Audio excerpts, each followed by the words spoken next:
Visheshasanyavadi Paschatyadesh Srila Prabhupada Ki Jai. Welcome back to our Founder Acharya series, and this is the third lesson.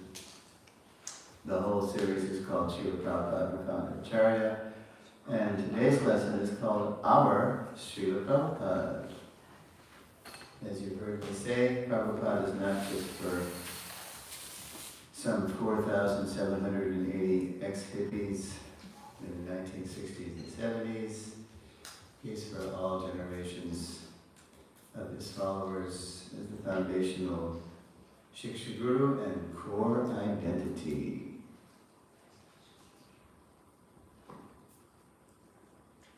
And if you're here for the first time, I have a script. I read it. It's like a story I tell to make the points, and then when words come on the slides, then I ask everybody to take turns reading the words. So that was brilliant yesterday as Gopinath suggested, instead of the mic going back and forth, that we just go around. So we can start, ladies first. Of course. I'm all for it.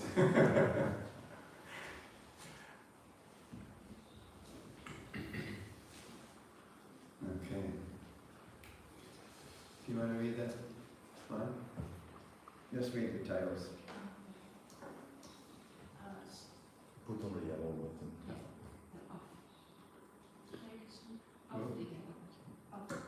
Sorry. Srila Prabhupada, our founder, Acharya, lesson 3, our Srila Prabhupada.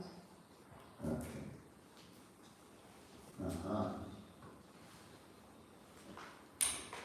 And why don't you keep reading? On May 11th, 1969, the American counterculture poet Allen Ginsberg met with Srila Prabhupada at the Hare Krsna temple in Columbus, Ohio, to discuss their program at the university the following evenings, as well as how Krishna consciousness could spread widely in materialistic America.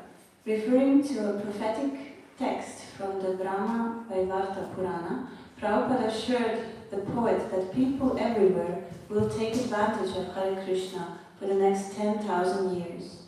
The Hare Krishna Explosion, page 288. Ginsberg had seen Prabhupada rouse crowds to chant Hare Krishna in New York and San Francisco, but the conservative students at the Ohio State University would present a special challenge. In his book, The Hare Krishna Explosion, Hayagriva Prabhu describes what happened on the night of the event.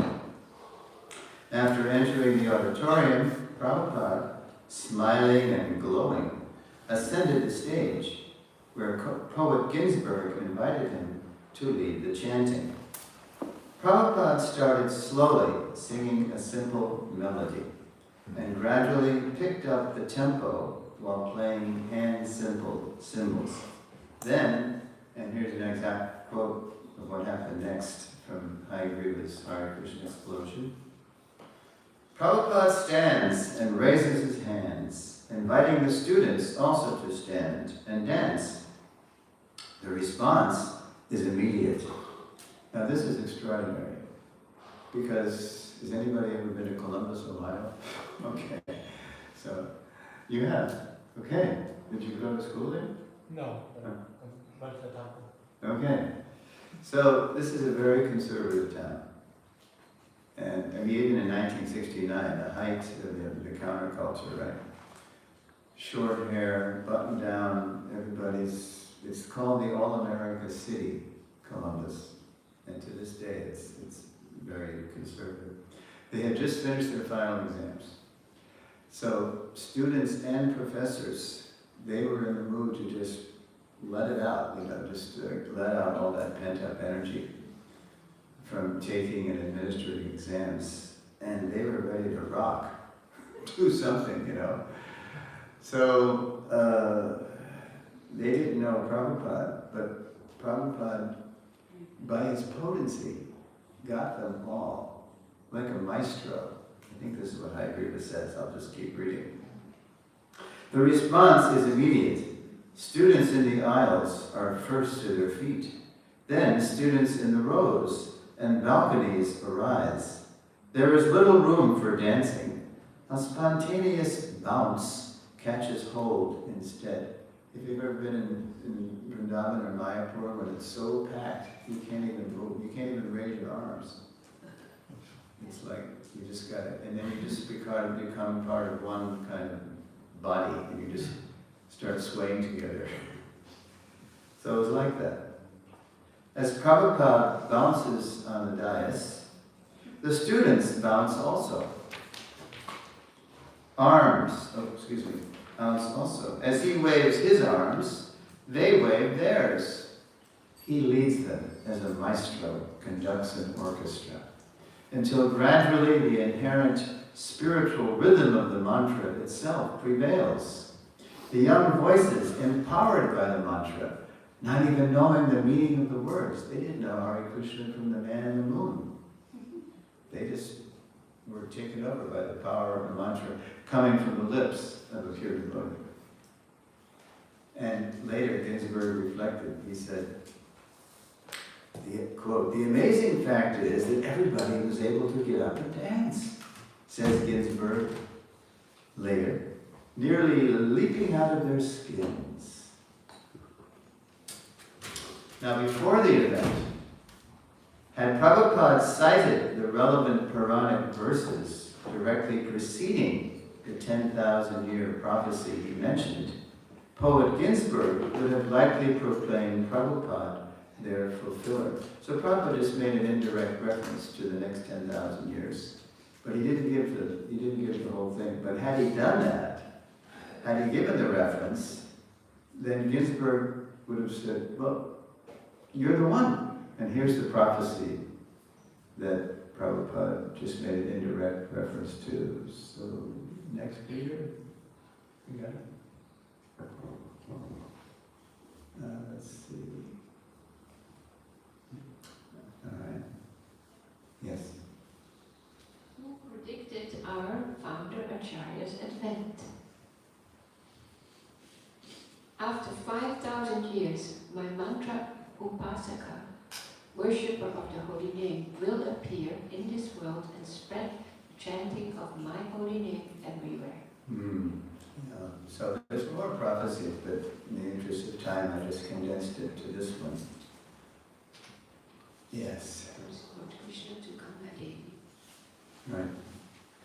Yeah, Ganga Devi, she was complaining on behalf of all the holy rivers. They can foresee that Krishna was going to leave the world. It was coming to the end now of his pastimes. So on behalf of the holy rivers, she went to see Krishna in Dwarka and said, after you leave, all these Kali Yuga's going to kind of come in full force, and all these Kali Yuga people, they're going to just come and dump their sinful activities in our waters. So we don't want any part of this. We don't want to become, as we say now, toxic waste dumps. Right? So this is what Krishna said, don't worry. I'm going to send, and he will spread the chanting of the holy name everywhere. And he also said in this, to reassure Ganga, he said, and when these people, and this mantra Upasaka, he's going to turn so many people into pure devotees that they're going to come to Varsha and they're going to bathe in your sacred waters and they're going to purify you. Like Vidura said, Tirti Kurvanti, you're a holy place of pilgrimage. So while fulfilling this and other Vedic prophecies, Prabhupada never once called attention to himself, instead calling everyone's attention to Krishna. Over the millennia, the Lord would set the stage of world history to send his, quote, worshipper of the holy names to just the right place at just the right time to launch the worldwide Hare Krishna movement alone. Of course, Prabhupada's not alone there, but that's the idea. Somebody had to take that picture. Just back on. Anybody raise your hand if you know where Prabhupada is there.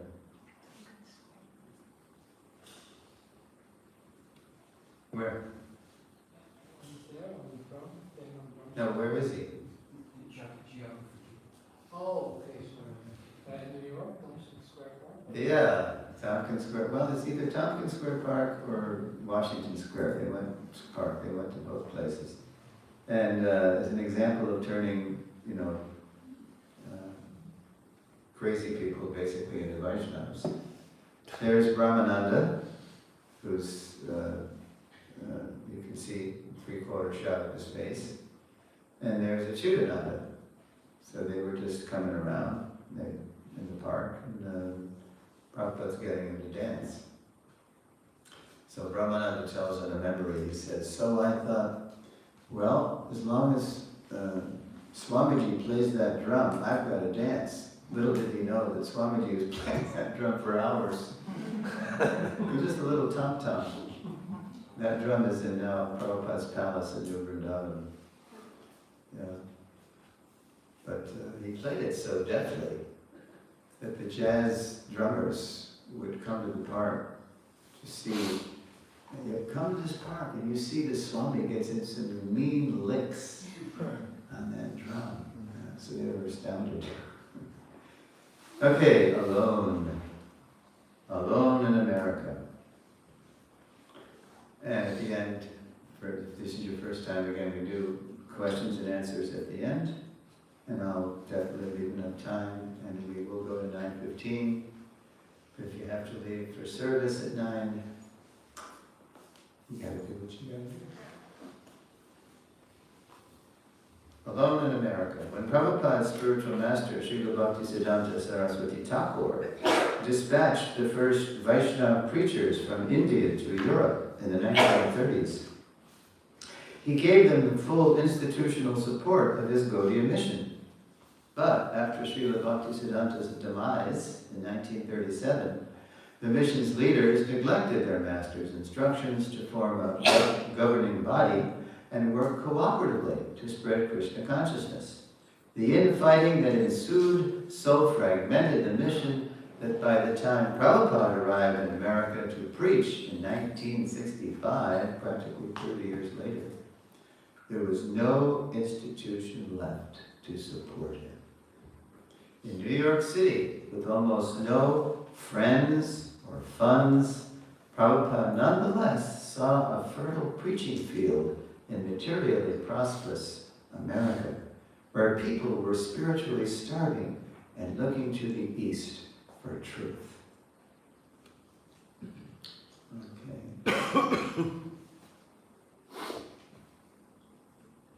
Hopeful of reviving the cooperative spirit that had once galvanized the Gaudiya mission, Prabhupada began writing his now isolated godbrothers, appealing to them to help him seize the time.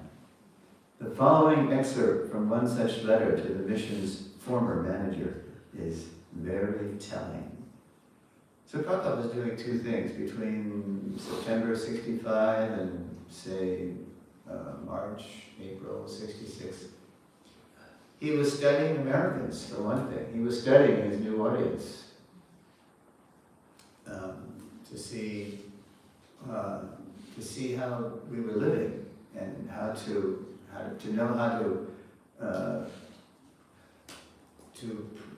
teach Krishna consciousness to this new audience. And he was also writing his godbrothers and saying, I'm in America, and remember, this is what Guru Maharaj wanted us all to do, to work together, to cooperate, to preach in the English-speaking countries. And of course, those first Gaudiya Math people that went to England and Germany in the 30s, they went to London, first of all. But Prabhupada knew, because he was always up on the news and the action. He knew the action was in America. He didn't go to London. He went to New York. I was dreaming that I'd come to New York, Prabhupada told the devotees. So there's so many letters, if you have the Bhaktivedanta database, Prabhupada writing his godbrothers, but one letter I selected is especially telling. He wrote the former manager of the Gaudiya mission, who was was Kunja Vihari Prabhu. And Kunja Vihari was a great fundraiser, and he had connections in the government. He was a good manager like that. So, and by the time Prabhupada wrote him years later, he had become Bhakti-Vilas Tirtha Maharaj. And Prabhupada knew he was a good fundraiser, he had good connections. So here's one excerpt from the letter. And notice the different forms of the word cooperation Prabhupada's going to use here. Who's going to read? Okay. Alone in America, Srila Prabhupada aimed to revive Srila Bhaktisiddhanta Saraswati's Gaudiya mission. Yeah, again, Prabhupada didn't come to start anything new. But he had to. But here's one of his attempts to try to get them to cooperate, to revive the Gaudiya mission. Go ahead. I came here to study the situation, and I find it very nice, and if you are also agreeable to cooperate, it will be all very nice by the will of Srila Bhaktisiddhanta Prabhupada. If you agree, then take it for granted that I am one of the workers of the Sri Mayapur Chaitanya Math. Where Bhakti-Vilas Tirtha was the head, the kind of the flagship center. Go ahead. I have no ambition for becoming the proprietor of any math or mandir, but I want working facilities. Yeah, you can be in charge, Maharaj. I'm just your servant. And the Vedanta Society, which was the Ramakrishna mission in India, and Bhakti-Vilas Tirtha had been a recruit. He used to be with the Ramakrishna mission, and then he heard Bhaktisiddhanta preach, and he converted. He became a Vaishnava. He went from Advaita Vedanta to Vaishnavism. So Prabhupada's telling him, these Vedanta Society people in America, they're Mayavadis, but Americans are so naive, and they're so hungry for anything from the East that they're flocking to this Vedanta Society, and they're just soaking it up. They think this is the real Eastern mysticism, wisdom like this. And they got $1 million skyscraper here. Well, we need $1 million skyscraper too. And I know you, Tirtha Maharaj, you have those crore-patis in Calcutta, those millionaires, or we say billionaires today. You have them in the palm of your hand. You know how to inspire them to give. And you also have the connections in the government house in Delhi to get that government to release the rupees as dollars in America. So I can recruit people, I can organize. I just need funds. Can you help? Well, there wasn't much response. A quote, servant leader, long before the phrase's time, Prabhupada would still receive no tangible cooperation from his godbrothers. With only the scriptures he translated, annotated, and brought from India to sustain him, Prabhupada endured mostly alone the brutal New York winter that followed, writing letters and translating the Bhagavad Gita. I was born on the Lower East Side of Manhattan, and I grew up just 35 miles from New York City, and that was a brutal winter. It was so brutal that the unheard of happened. There was a power outage in 1965 from Montreal down to Washington, D.C. It was like millions and millions of people were without power. And it went on for more than a day, which was something, right? But Prabhupada, he didn't phase in because he was used to India. Power was always going on, right? And then one morning he woke up during that brutal winter, and he saw outside the window, he saw there was white on it. He said, I thought somebody whitewashed the buildings. It was snow. He had never seen snow. and there he had to trudge around in the snow, you know, those little point white shoes and the Swami hat. And luckily somebody rose Dr. Mishra and gave him an overcoat. And translating the Gita. Okay. So, alone. So that was obscurity. So the next section I call Obscurity to Swamiji. The following spring, Prabhupada relocated to a loft in New York's infamous Bowery district. You can see this is, if you've read the Lilamrita, you've noticed these things. Rife with derelicts and crime, the district was dangerous. Yeah, Prabhupada was, he was, this Ramamurti Mishra, Dr. Mishra, he was a Mayavadi. And somebody gave Prabhupada, a letter of introduction to him. Prabhupada didn't, he just had total faith that Krishna would protect him. So he connected with his Dr. Mishra, he was catering to the rich people on the Upper West Side. And so after some time, so Mishra's students noticed that Swamiji was a preacher because he was always, trying to correct Dr. Mishra. It wasn't Mayavad, it was, the absolute truth was personal, not impersonal.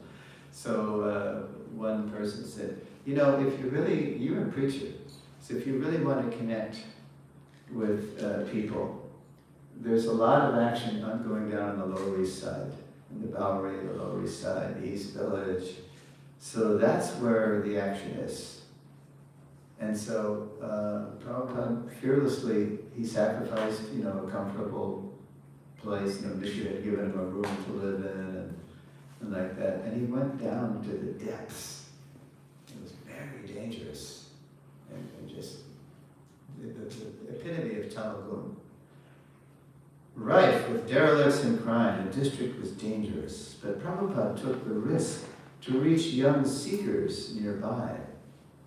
So an interesting mix of drunks and searching hippies. Okay. In the loft, Krishna sent Prabhupada a few regular listeners who came to his aid after his young LSD-crazed loft mate attacked him, forcing him to flee. So it was this guy, I think we called him David Allen in the Lilamrita. I was fortunate enough to be part of the research team, but there were a few people that wouldn't let their real name be used for different reasons. So we changed his name to David Allen. And he was from a good family in the place where I grew up, in Fairfield County, Connecticut. And but he would, when the 60s hit, when the mid-60s came in and the counterculture was exploding, he wanted to get in on the action. So he was a weekend hippie at the Lower East Side. And he would experiment with hallucinogens. So he must have had a bad trip one day because he attacked Prabhupada. He attacked Swamiji. And Prabhupada had to run for his life, down the stairs and step over the drums and run into a phone booth and call Michael, who became Mukunda. Michael, this isn't working. I've been attacked. You've got to find me a place. And can you help me right now? Because I don't have, all my belongings are upstairs and I don't know where to go. And so Michael said, don't worry, Swamiji, we'll come over and I think, what's his name? Carl Jurgens. I think Carl will put you up in his apartment. Carl and Eva, his girlfriend, put you up in their apartment until we find you a place. Okay, so who could tolerate this?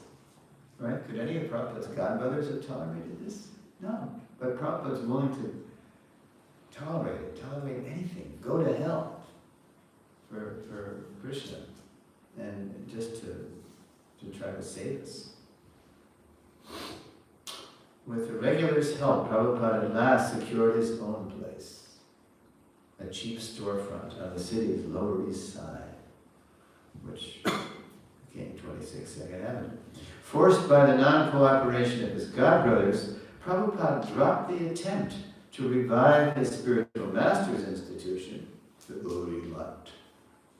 And instead, at 26 Second Avenue, on July 13, 1966, he officially launched, quote, the International Society for Krishna Consciousness, a brand new branch of the same Gaudiya Sampradaya.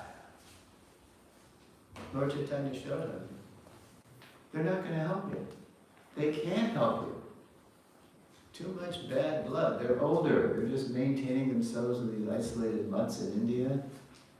You're going to have to go it alone, but don't worry, I'll help you. Your Guru Maharaj will help you. The whole Parampara will help you. And you're going to have to start something new. Okay. Let's see here. All right. So from obscurity to Swamiji. And next reader. There's a famous, I think it's East Village Other or the New York Times. When Prabhupada saw this photo, he said, this is the start of my public preaching by the tree. Anybody been to New York? To the tree? Okay. Did you hug the tree? Did you circumambulate the tree? Yes. A lot of people hug it, you know. Tree huggers. If you're going to be a tree hugger, hug this tree. And it's bigger today. You know, it's so much taller. And in that crook of the, you see where that little first branch is coming off on the right. There's a little thing there that says Hare Krishna tree. And then there's a plaque on the fence nearby. It says, Mayor Bloomberg, he put this up a few years ago. He said, this is the spot where A.C. Bhaktivedanta Swami started the Hare Krishna movement. The New Yorkers are very proud of this. That the movement started there because New York is famous for being able to handle anything, even the weird Hare Krishnas. All right, so, okay. So you're going to read? Empowered by Srila Bhaktisiddhanta, Sri Chaitanya Mahaprabhu and his spiritual forefathers, Prabhupada inspired a growing flock of followers that summer to chant Hare Krishna and take up the process of Bhakti Yoga. No small miracle in 1960s New York City, the capital of do your own thing. He did it by stressing the do's more than the don'ts, the chanting more than the taboos. He had faith that as Krishna filled the consciousness of his young aspirants, they would outgrow their old ways and savor the higher taste of devotional service. Okay, so it worked. Go ahead. Next.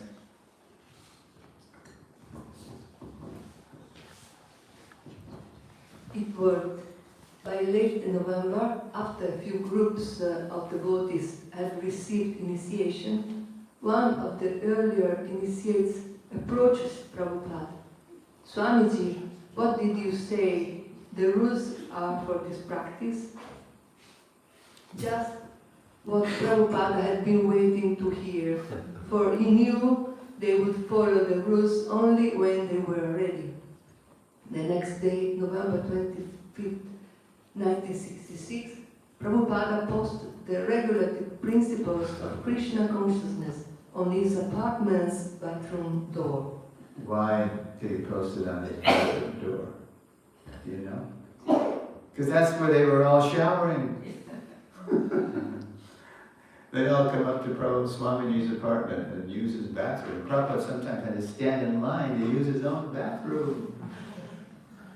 So one day, you know, and we know the date of this because you've probably seen this, some temples enshrine it in frame, you know, this is the original.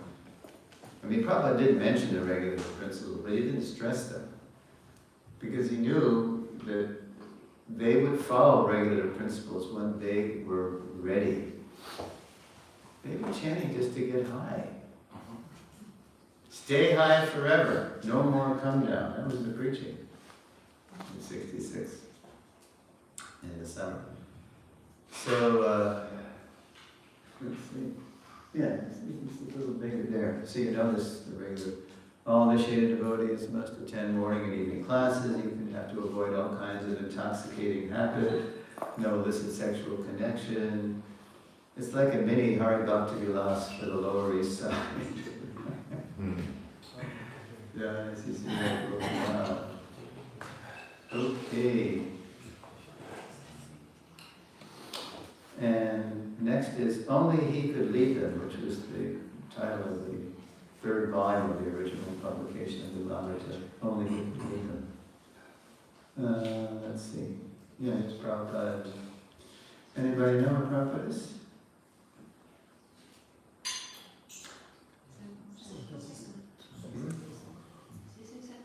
San Francisco, Golden Gate Park, Hippie Hill.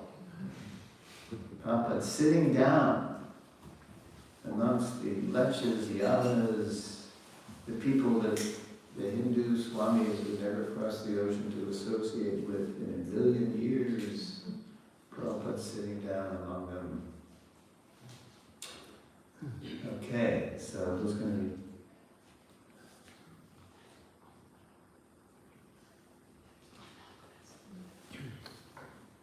In January 1967, Prabhupada followed the counterculture trail to San Francisco, where disciples had opened ISKCON's second temple.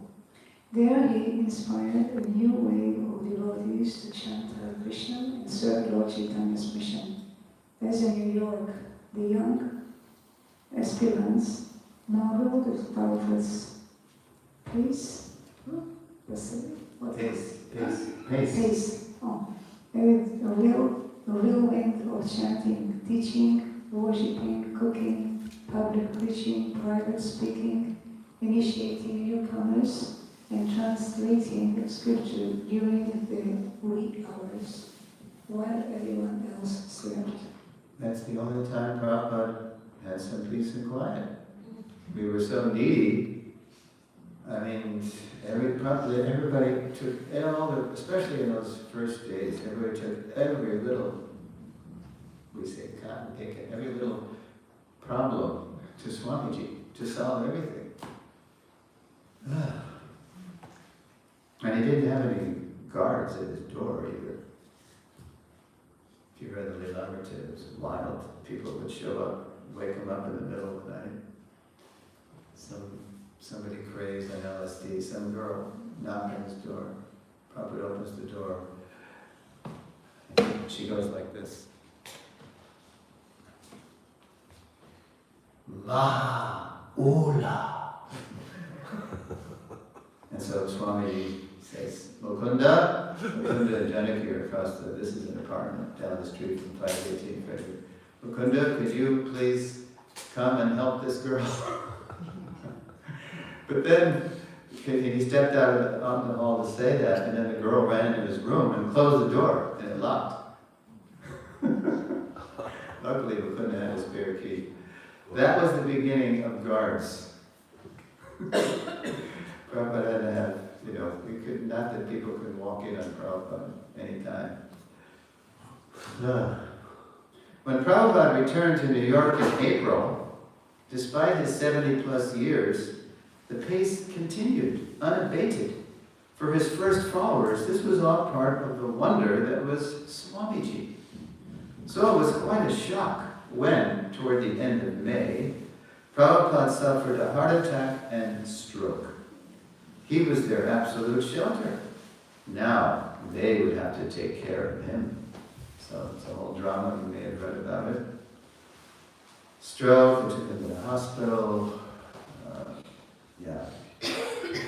And it's a whole drama getting him out of the hospital. To help Prabhupada recuperate, the devotees brought him to a beach bungalow on the Jersey Shore. So below New York City, there's a strip called the Jersey Shore. And people go there.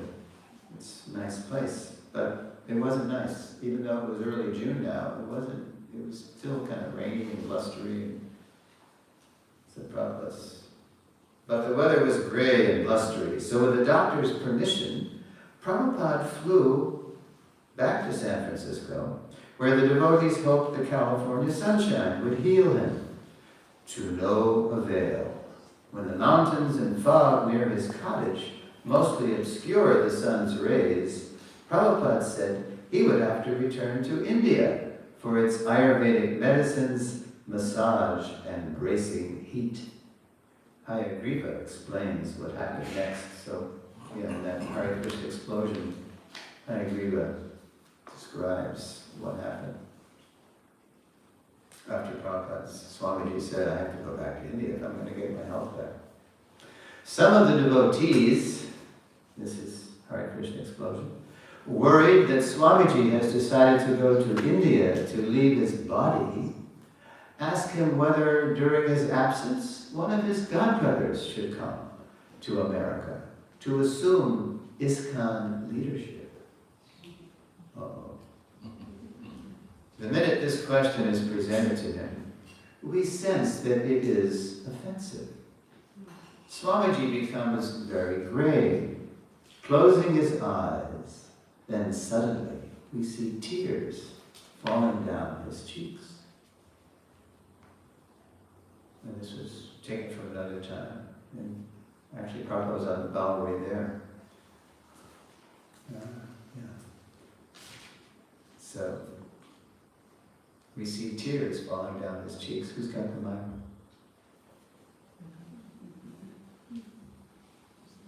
Just stand up. There you go. Can you read? Can you read? No, just read. You like to read? What I have to read? On the screen. Yeah, it's gonna come. Are you ready? Yes. Here it is. My Guru Maharaj, he was not ordinary. Spiritual. No, he was no ordinary spiritual master, he says. Wiping away the tears. He saved me. Later, Swamiji tells us what we should have always known. There is no one to replace him. The very idea is insulting. If someone comes and tells you something different, he says, you will be confused. You will be confused. Owing to his absolute surrender to Srila Bhaktisiddhanta and Lord Chaitanya's mission, Prabhupada knew he was being uniquely empowered to turn people outside India's spiritual culture toward Krishna consciousness, and that only he could lead them. So from obscurity to Swamiji to only he, we fast forward now about a year and a half to 1968, and we see how Swamiji became Prabhupada. All right.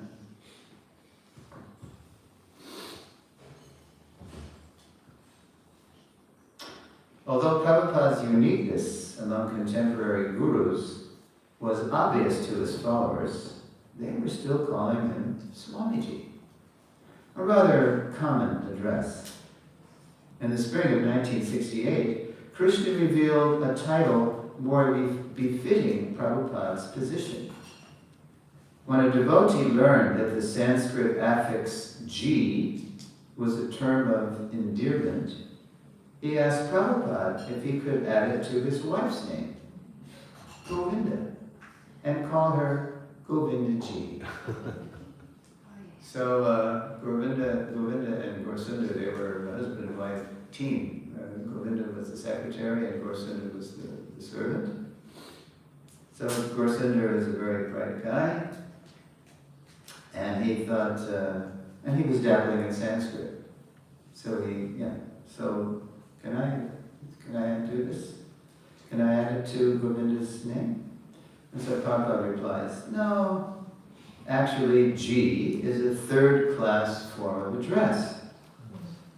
It's better not to call her Govinda Ji. Now, Govinda Dasi, who was right there, tells about this, what happened next. Govinda Dasi, a plain-spoken Texas lady, remembers the rest. So, you know, does anybody know Govinda Dasi? Yes. She live here? Yeah. Okay, so She's not like you described. She's what? She's not like you described her now. A plain Texas lady. Plain spoken. No, plain spoken means in Texas they shoot first and they ask questions later. Okay, that's a good description. So Prabhupada allowed a very familiar relationship. He allowed Govinda as his secretary to scold him. It was like a grandfather and granddaughter, like a scolding granddaughter. So when you see what's going to happen now, you're going to see something that you can't imagine talking to Prabhupada like this, but Prabhupada allowed it. I don't think anybody had this kind of relationship. So here it is. So Govinda remembers the rest. Okay, I'm just going to, I'll read part of it, and then it's good if a lady reads this, because you're going to have to pretend you're a straight-talking Texas lady. Can you imitate a Texas lady now? Where are you from? I'm from Kazakhstan. Where? Kazakhstan. Kazakhstan. Kazakhstan. Kazakhstan. Kazakhstan. Astana? Yeah. Acharya. Okay, so you're that's going to be a stretch. Okay, just read it the best you can, and just pretend that you're hearing like a straight shooter. Okay, so just be patient. I'm going to set you up here.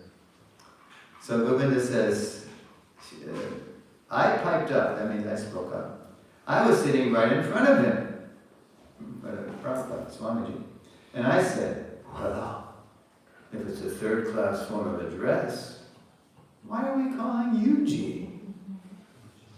Why are we calling you Swamiji? And he said, no, it's not very important. So my Prabhupada's first response is to try to dismiss the whole thing. But remember, Prabhupada knows that if people are going to understand him and his position, that it's got to come from them. So it's starting to come from them. Govinda's saying, hey, what is this? You say it's a third-class form. We don't want to call you that. So I said, oh no, it's very important. Prabhupada said it's not very important. She goes, it's very important. If it's a third-class form of address, then we don't want to call you that. We want to call you the most first-class form of address. So, tell us, what would be a good name for us to call you by? And Prabhupada starts to change now. See, because Govinda says, and he was very humble, very reluctant. But I pressed him. We've got to change this. And he said, okay, Maharaji, you can read this. Swamiji, you can call me Gurudeva, or Guru Maharaja, or Prabhupada, Govinda Nasi. Well, that's three. We need one. So which one is the best? Swamiji, Srila Prabhupada is nice. That is the best. Govinda Nasi. From today you will be called Srila Prabhupada. Yes. Never demanding respect, but nonetheless commanding it by his own endearing example. Prabhupada had seized Krishna's teachable moment to quietly disclose the appropriate address. In a disciplic line, there are many Guru Devs, many Guru Maharajas, but Prabhupada is a Guru of Gurus, a master at whose feet all masters sit. Yeah, so we have a multiple Guru culture today, right, in this country. And post-Prabhupada, so to speak.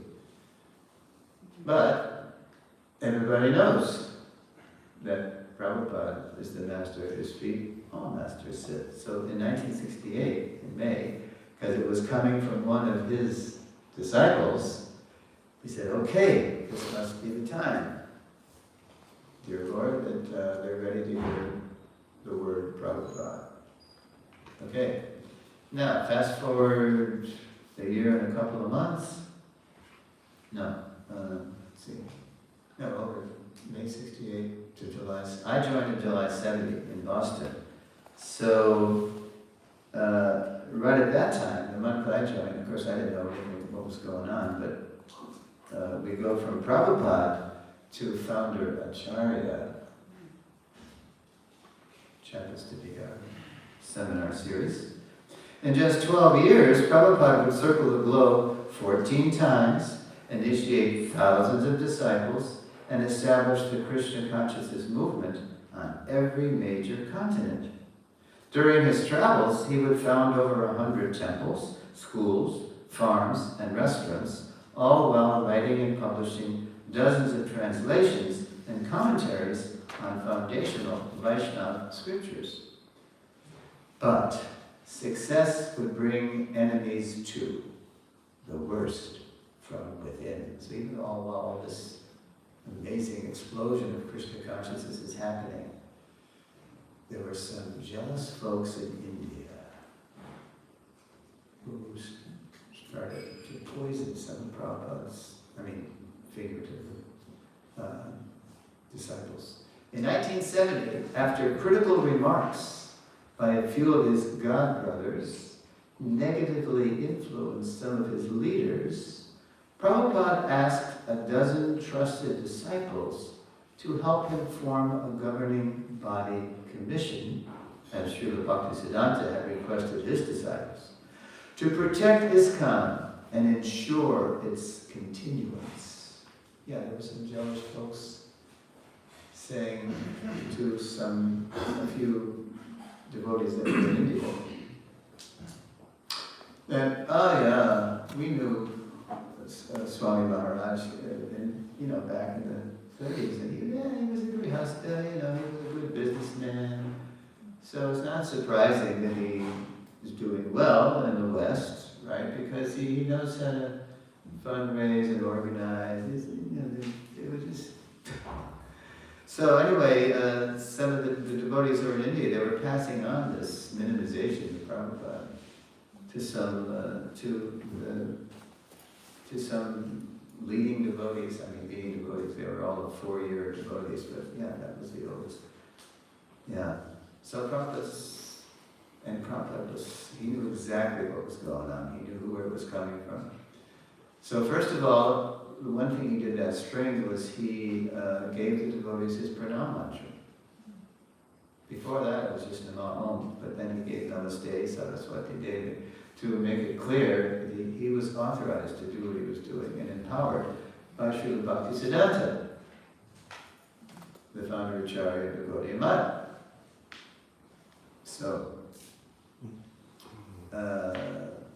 The month I joined in July. On July 28th, a legal document called Direction of Management listed the GBC members. So Prabhupada, he was requesting people that they were mostly householders, there were hardly any sannyasis, to come to LA. And he said, we're going to have a governing body, and he wants to start training them to take over ISKCON's management when he would leave. And he did. He always told us I could leave at any time. I'm an old man. So, and Prabhupada also formed the next day on paper, at least, the BBT on July 29th. And this is all in the database. You can check out legal documents, directions of management. And so it was just on paper though. So when I joined in July 70, there was something called ISKCON Press. It was a homemade version, precursor of the BBT. And when I joined, I slept in the basement. It was a former funeral parlor, a typical early ISKCON temple, cheap rent, where they used to dress the bodies, before they buried them. The place was haunted like anything. And so I slept in the basement, and that's where the books, these ISKCON Press books, were bound. But it was homemade. It was like, you know how they were bound? There were stacks of books, and they had been glued, and by the force of gravity, they were being, there wasn't much of a spine or anything on the book. Okay, so Prabhupada is trying to, and Brahmananda Swami? Not yet. No, he had just made it right around that time anyway. But bad signs persisted. On one of his books, his ISKCON press identified the author as simply A.C. Bhaktivedanta, nearly stripping his name of any spiritual significance.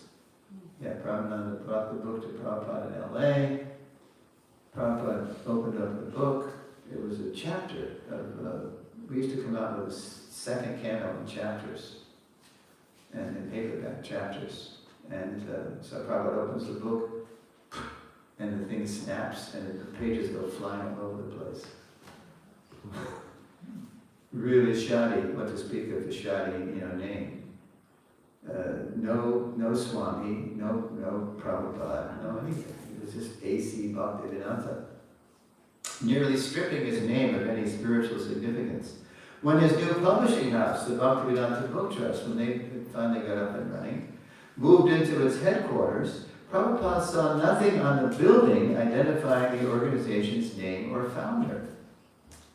And when some of his temple presidents wrote him on their own stationery, Prabhupada had to tell them to write him on official temple stationery, displaying his full name and founder Acharya title. For good reason. One day, a non-complying temple president secretly sold the temple. It wasn't his name, it wasn't ISKCON's name. Sold the temple, collected the money, and disappeared. He, not ISKCON, had been the legal owner. That was the last straw.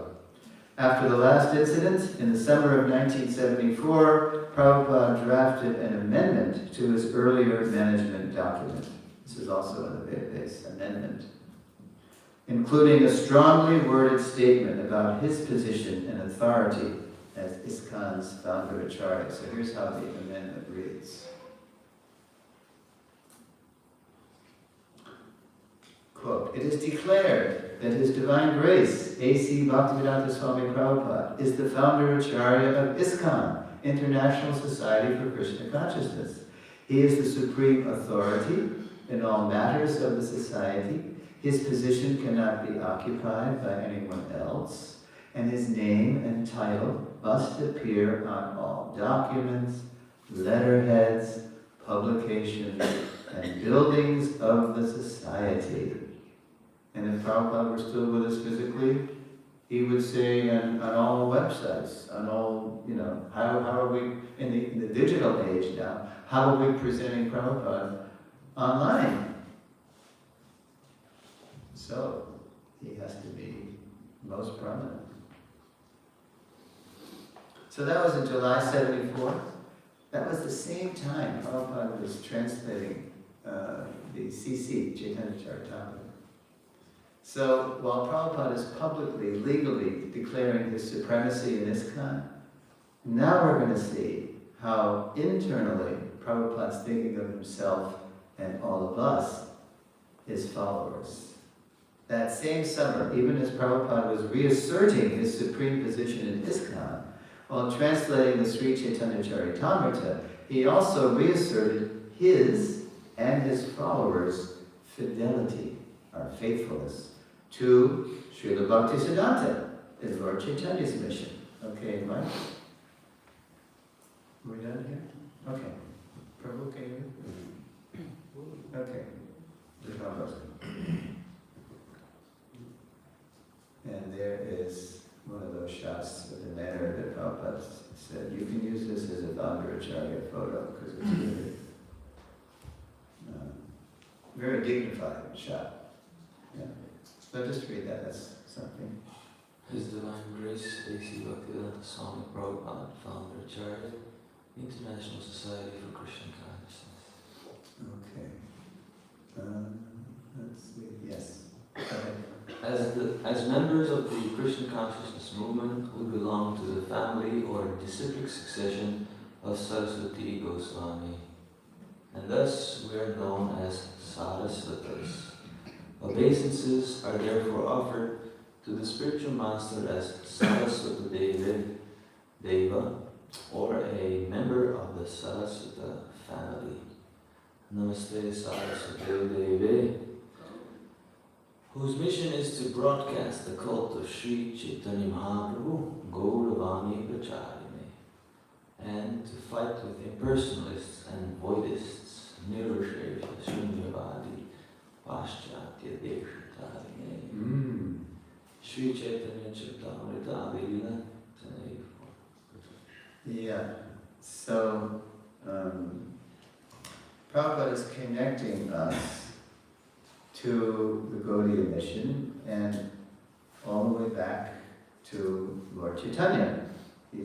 Mahaprabhu has revealed to Prabhupada now his position. He wants Prabhupada to start something new, separately from the Gaudiya mission, to revive the Gaudiya Sampradaya. But Prabhupada wants to help us understand that we belong to a very authorized and potent expression of Lord Chaitanya's mercy. And now, the last slide I'm going to show you. Oh, this is an audio. Oh boy. We gotta run an audio cord into this. Do you know where the audio cord is? Yeah. Okay, good. I didn't think it was. Okay. You're going to hear Prabhupada's own voice. This is during Prabhupada's only visit to the continent of South America. He visited Caracas, Venezuela, in 1975, February. And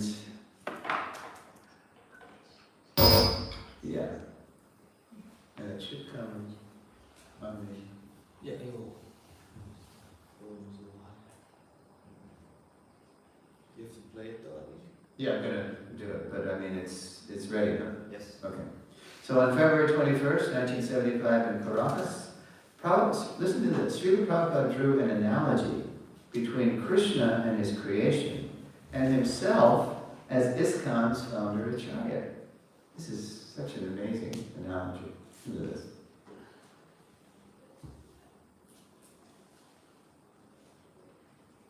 Just like if I'm taking the origin of this Krishna consciousness movement, that means I know everything directly and indirectly of all of this movement.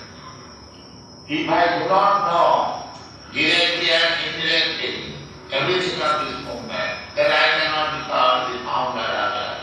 And as soon as the origin becomes in nowhere, it is like.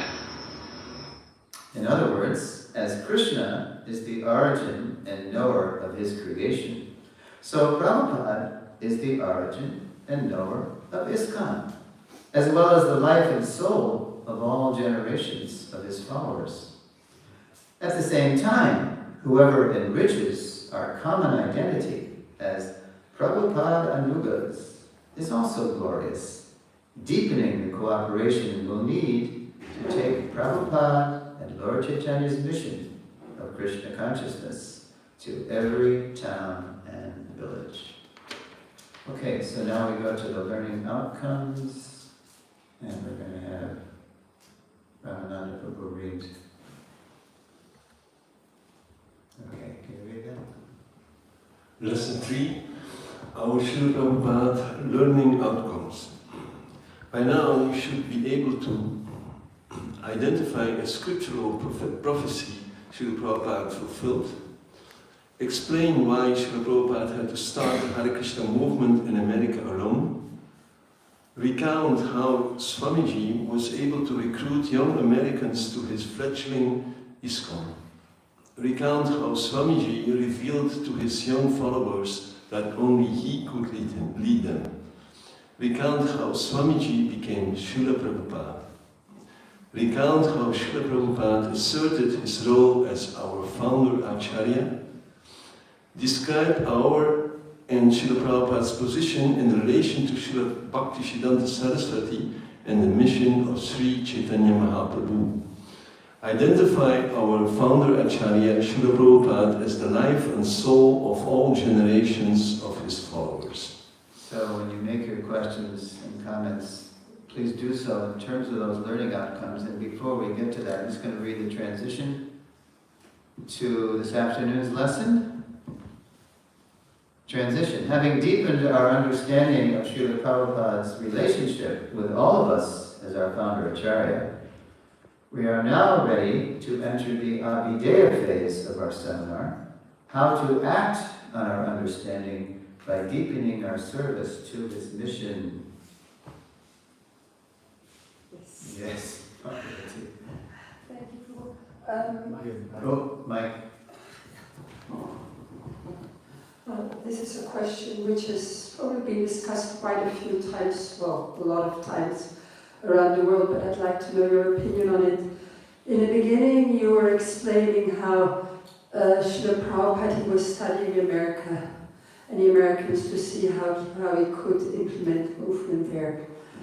And of course, the world has changed a lot since hippie times, so our preaching ways have changed to adjust to that.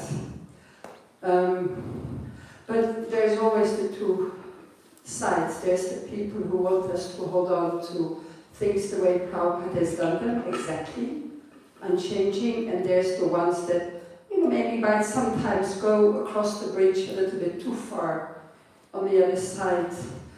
And I'm just wondering, in view of all this, how to keep that middle road, how to stay on the safe side. Yeah, that's a great question, and we're really going to look at that in Lesson 8. And it's all about the difference between principles and details, and higher principles and lower principles, and it's no small thing to know the difference between an unchangeable principle and an adjustable detail. It's no small thing. And this is the source of most of our disagreements in ISKCON. To this day, you name whether it's deity worship or guru disciple or varnashram or anything. So we're going to do a deep dive into that one. So rather than, I don't want to spoil it. It's really good. I expected you were going to say that, but I was looking on the list and I couldn't figure out where that would fit in, so that's what I asked. Yeah, you'll see.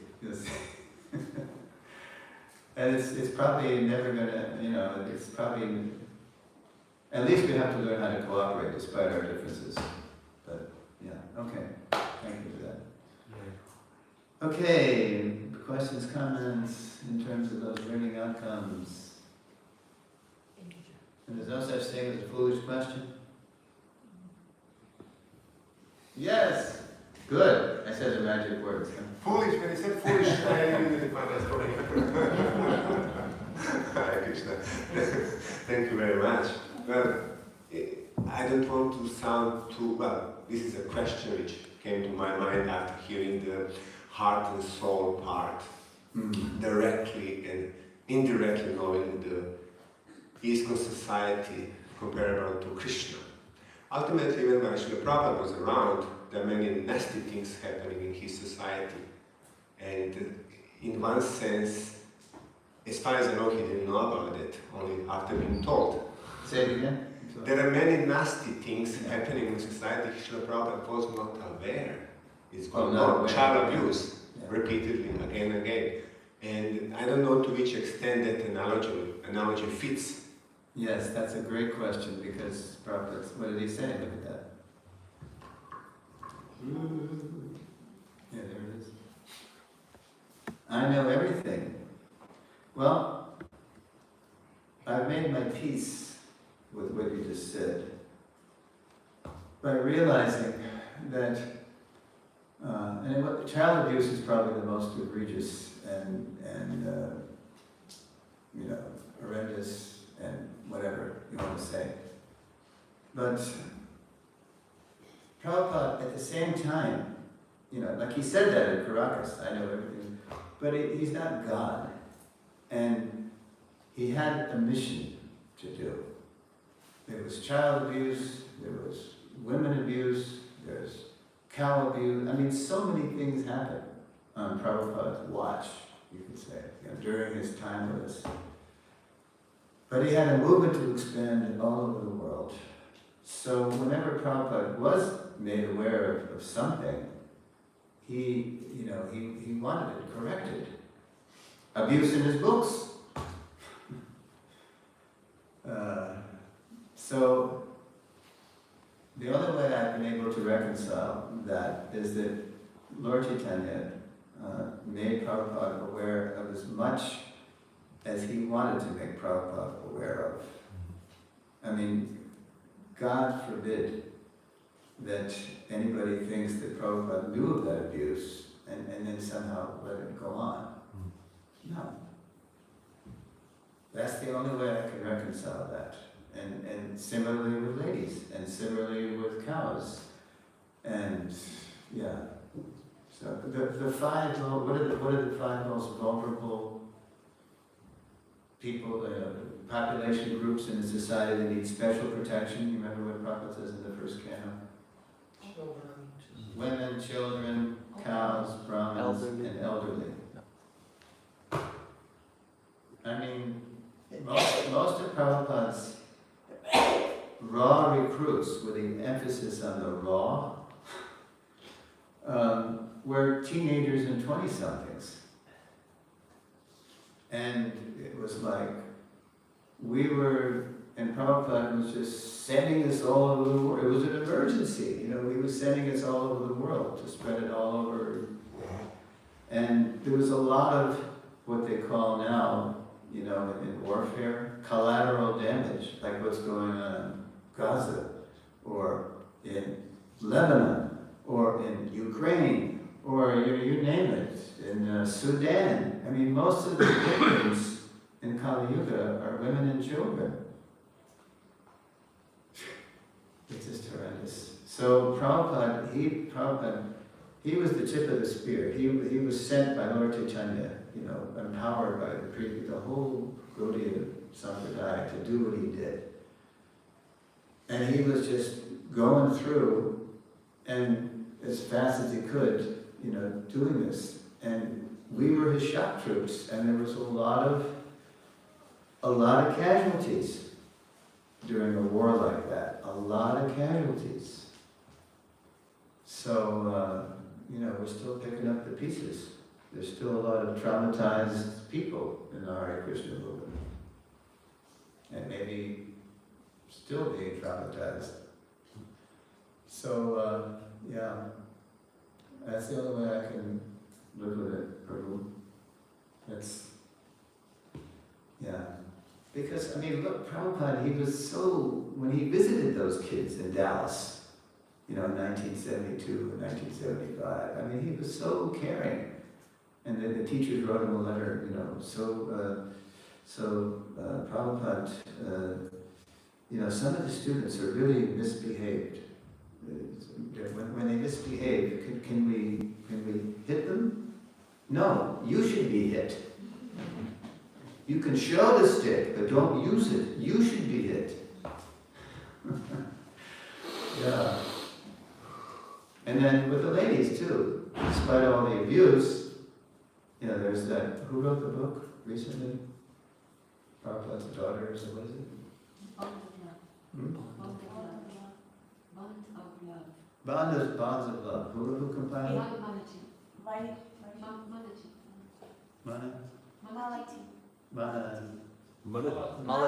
Malati, right. So, and Malati's been here too, right? Yeah. She'll tell you how it was and how caring Prabhupada was to the lady disciples especially. So, So to think that Prabhupada, was an apologist for abuse, no, that's crazy. But it was a war, and this is what Lord Chaitanya did. He just made Prabhupada aware of whatever he wanted Prabhupada to be aware of. And then, so you'll see in the last lesson, it's called Your Srila Prabhupada, at the end, when we get to what we have to do, the benefits of understanding Srila Prabhupada's position. There are so many things that Prabhupada said, who spoke about and wrote about, that we haven't even done yet. I mean, the whole Varnashram thing, 50%. Right? It's there's so much to do. It's our job to not leave ISKCON, but to be the change we want to see, as Gandhi said. Be the change you want to see in the world. Be the change you want to see in ISKCON. Yeah. So, and that takes courage. Sometimes, there's resistance to that change. Yeah, it's human nature. Okay, excellent question. That's the best I can do on that one. You went right for the jugular, Tina Dayal Prabhu. Thank you very much. I was just wondering the validity of that analogy. That's my question. Yeah, well, it's a valid analogy because let's. You took it that way, but there's another way to take that. Yeah. If I do not know directly and indirectly everything of this movement, then I cannot be called the founder Acharya. I stress more this point. And as soon as the origin becomes a knower, he is life. In other words, just as the origin of existence is conscious, so Prabhupada, as the knower of what he intends ISKCON to be, is a conscious person. There's another quote by Ralph Waldo Emerson, famous American philosopher, essayist. An institution is the lengthened shadow of one person, something like that. So ISKCON is the energy of Prabhupada. But that doesn't mean that anything that goes on in ISKCON is the will of Prabhupada. It's what goes on. And I'll give you an example. There was once some heavy nonsense going on in the New York Temple in connection with the deity worship, offering unmentionable things to the deities, 1974. So, some people knew about it, but were afraid to say anything because the nonsense actually was coming right from the top. Whoa. And they were afraid. If I challenge the management, maybe they'll boot me out. So anyway, eventually it got around, and Prabhupada got wind of it, and so he sent some GBC to go in there and investigate it. Sure enough, it was true what was going on. So, long story short, Prabhupada, he scolded the leaders, other leaders that were in the temple, for not acting sooner, for not acting. Finally, some brave souls did speak up, and he scolded them for not acting sooner. And then he thanked, in the same letter, he thanked the devotees for tolerating all of this and staying. So thank you for removing the nonsense, and we should have acted sooner, but thank you. And thank you, followers, for staying. So, yeah, it's our job to know what Prabhupada wants and do it. And as soon as the origin becomes a knower, he is life. So Prabhupada, he is the life and soul of all generations of devotees. And whoever enriches that relationship with Prabhupada are Shiksha and Diksha Gurus. Each other. Anybody who enriches our relationship with Prabhupada is a kind of guru for us, whatever generation they are. And they're also glorious. So when we glorify Prabhupada, everybody is elevated. Nobody's minimized, nobody's neglected. What do they say? A rising tide floats all boats. So when we glorify Prabhupada, yeah. Okay, maybe we can talk later. at your place? Over pizza. I'm invited for pizza on Monday. Not today. Well, there is such a thing as Ekadashi pizza, believe it or not. Okay. Yes, they ask the same thing about how God allows bad things to happen to good people. So in one sense, if God is in charge and knows everything, right, then how does He allow these things to go on? So there would be the same problem there. So how did Prabhupada answer that? Because he was presented with that too. Why do bad things happen to good people? It's called theodicy, the problem of evil. Right? If God is all good and all powerful, then why is there evil? So how does Prabhupada answer that? Do you know? Yeah? Anybody know?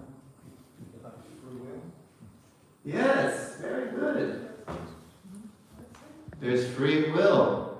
Krishna won't touch our free will. Yes, God wants, he says, Prabhupada, go right to the climactic verse of the Gita, surrender unto me. God wants you to surrender unto Him. You don't do it. So of course there's going to be bad reaction. If you think you have a better idea than Krishna, all hell will break loose. Yeah, we have free will.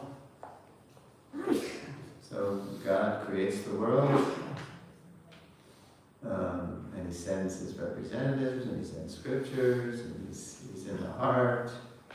That He probably even equated conscience with super soul. There's a glimmer of the super soul, conscience, the higher self. But if we ignore that, we insist, no, I don't want to do it. All right. Good luck with the material energy. The material energies. Why is there war? Why is there babies are born, addicted to cocaine? Then that's where karma kicks in. Yeah. Free will. There's got to be. So if we do something that's not Krishna's will, then there's got to be a reaction. Yeah. Action pertaining to the development of these material bodies is called karma, or fruit of activities. 8th chapter. Gita. So Prabhupada, he would just go right and say, God wants you to surrender. Why don't you do it? Oh, when Krishna wants. Sometimes people say that. When Krishna wants, yes, I will surrender. No, Krishna's saying right now. Why wait? It's another trick of Maya, right? You get too old and you can't do it because you're too set in your ways. All right.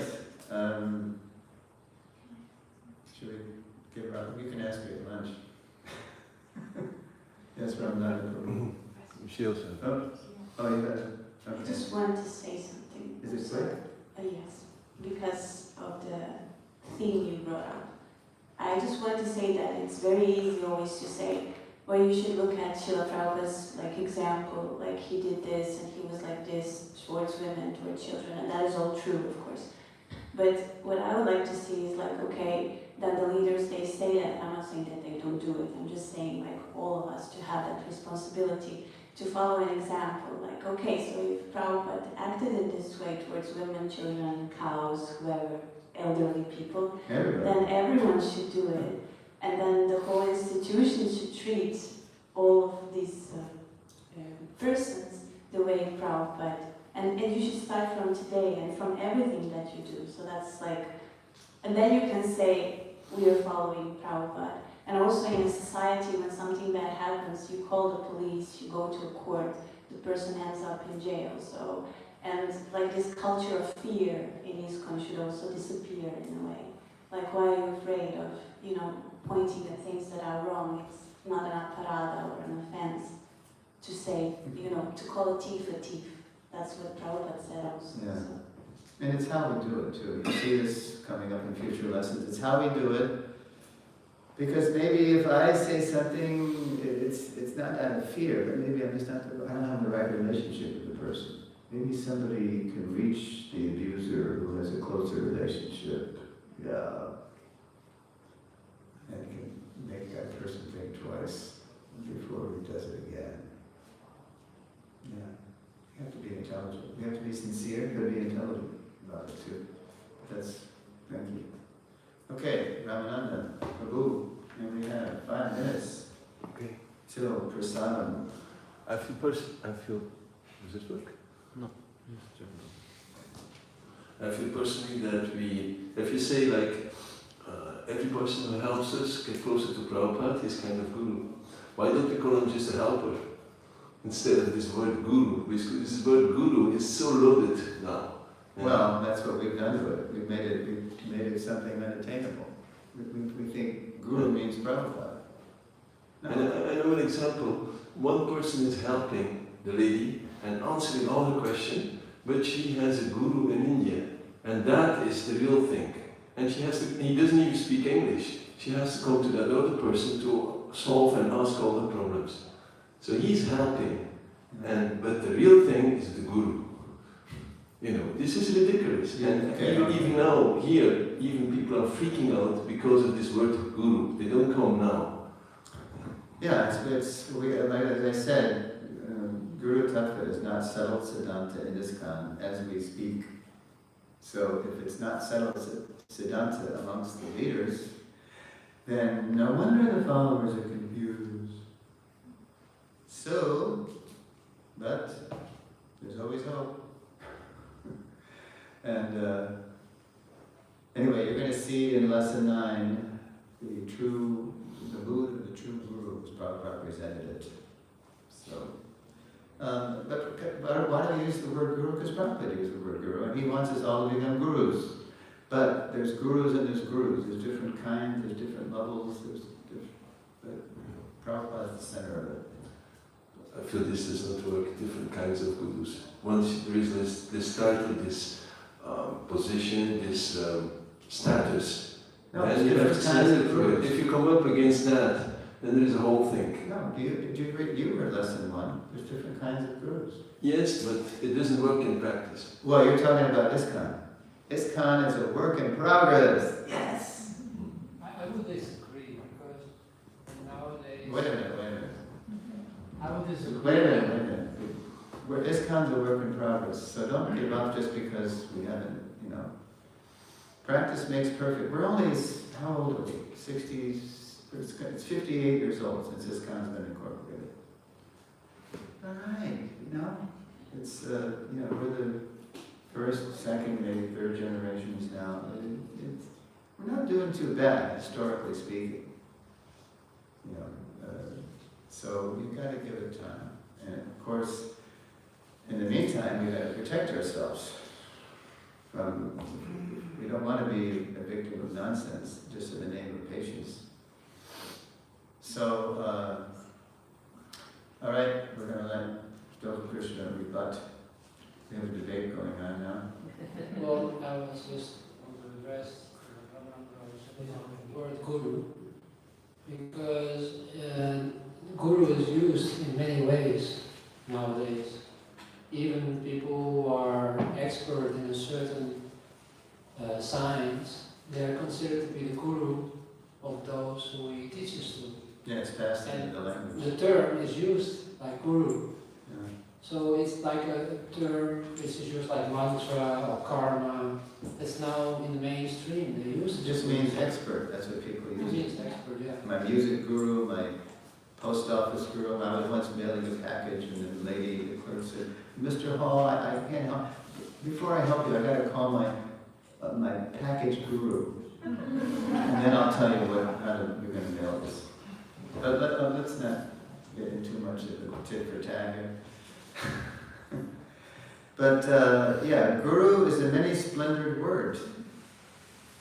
There are many dimensions to it, and just because we've been spooked by what happened after Prabhupada left, he was the only guru we knew in my generation, right?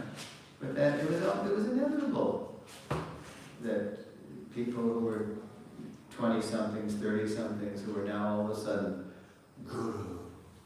That there would be some heavy mistakes. And so we're learning. It's not, all is not lost. So I think on that note, it's 9:15, I've been saved by the bell. So this afternoon it's going to be his mission's roots. And Acharya Prabhu is going to be there, I believe. Are you going to be here too? Okay, so we're going to have we're going to be tech ready. So why don't you come at 5:25? And then 5:30 to 7 we'll take a look at from Prabhupada's birth all the way up through Gandhi's assassination. It's like a lifetime of preparation, only with a focus on Father Acharya. Srila Prabhupada, ki jai.